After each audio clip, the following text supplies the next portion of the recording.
Micro, micro, micro, micro, micro, Sira.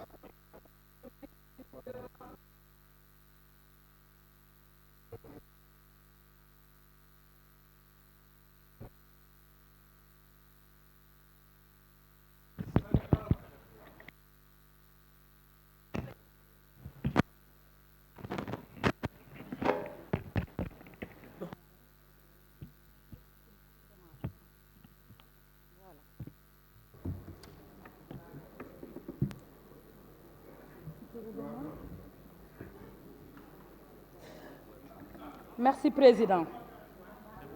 Je voudrais, en mon nom et en celui de mes collègues, membres de la Commission de la Santé, présenter à Madame la Ministre, suite au décès de l'épouse de M. Alassane Mbeng, secrétaire général du ministère de la Santé et de l'Action sociale, survenu dimanche dernier à Dakar. Je m'incline devant la mémoire de la défunte et joins nos prières à celle de son époux pour le repos éternel de l'âme de la disparue. Madame la Ministre, je vous réitère mes félicitations pour votre nomination et mes vœux de succès, avec le préjugé très favorable que vous réussirez dans ce département, Inch'Allah, car vous êtes en terrain inconnu. En tant que femme, je suis encore plus ravie de cette exaltation du leadership féminin. La vision de son Excellence, le président Macky Sall, répond aux préoccupations des populations qui attendent toujours plus du gouvernement dans un contexte que nous souhaitons définitivement post-Covid.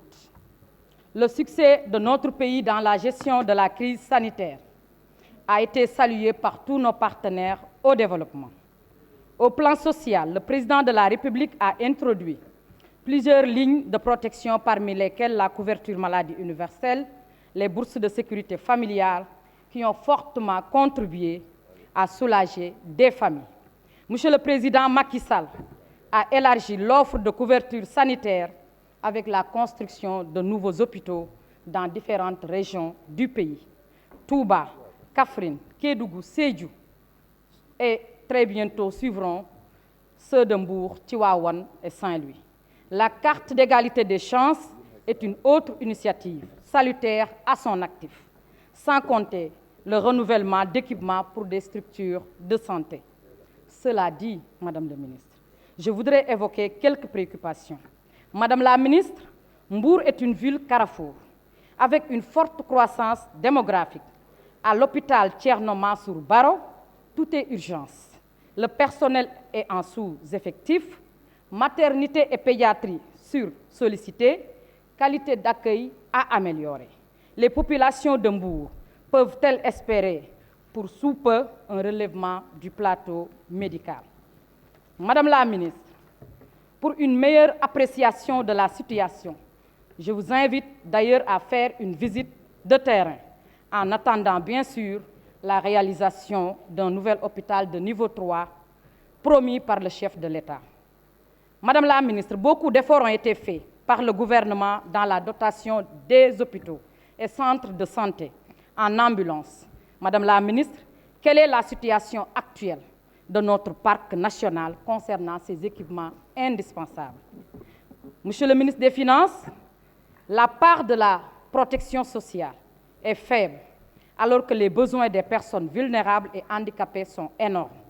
Quelles mesures comptez-vous prendre pour renforcer cette part? Madame la Ministre, l'hôpital Aristide Le Dantec, qui en avait bien besoin, est en phase de restauration. Pouvez-vous assurer que tout le personnel, toutes catégories confondues, a été redéployé avec paiement des salaires? La crise sociale dans la santé dure depuis des mois et les syndicats sont souvent sortis pour réclamer des meilleures conditions de travail. Madame la Ministre, quelles sont les dispositions prises par le gouvernement pour répondre à cette crise? Concernant la santé mentale, Madame la Ministre, beaucoup de malades sont abandonnés à leurs familles, qui n'ont pas toujours les moyens de leur prise en charge. Que fait le gouvernement face à cette situation? Madame la Ministre, où en êtes-vous avec la loi sur la médecine traditionnelle? Madame la Ministre, nos prières vous accompagnent associé à notre engagement à vos côtés pour la réussite dans votre mission. Je vous remercie, Monsieur le Président. Merci.